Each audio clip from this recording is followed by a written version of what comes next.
Hey, just going to do a bit of another update. It's been about 2 weeks since my last one actually, so there's actually a fair bit done, but we split into a couple of parts there. First up, we basically just go over one of the menus we did. We got some art in, like the house here and a castle for a dungeon. We have some minions that run around on the campaign map, and if you run into them it kind of starts a battle encounter, and just some trees we got from the marketplace package. We're going to the lab. The show is just the menu system. So by default we just have kind of like 3 components here that we can craft a spell with. Craft that. There's my inventory, and it's a fireball of sorts that explodes.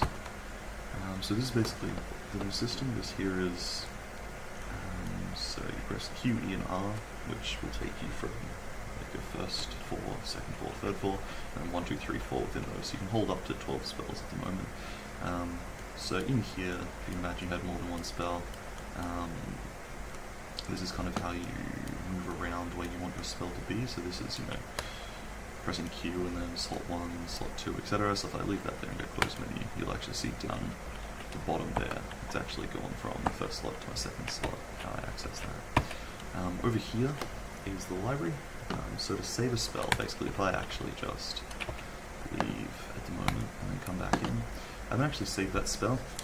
This is so that you can, we really want to encourage people to kind of do a lot of quick fire iteration on trying to build new spells.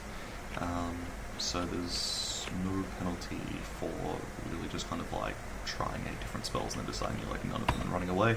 Automatically refunds the components for any spells you didn't save. So hit up those again and come back here, and this time I drag this across into the library. Automatically pops up a menu here.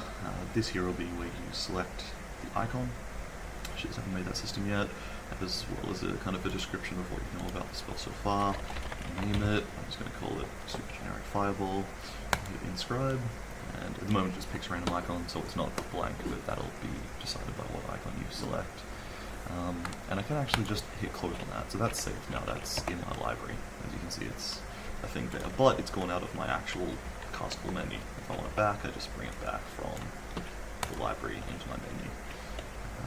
And the components for that are now gone because I've actually used them. And yeah, that's everything. In the next video I'll show kind of the new encounters and stuff, but that's basically the way the menu's working.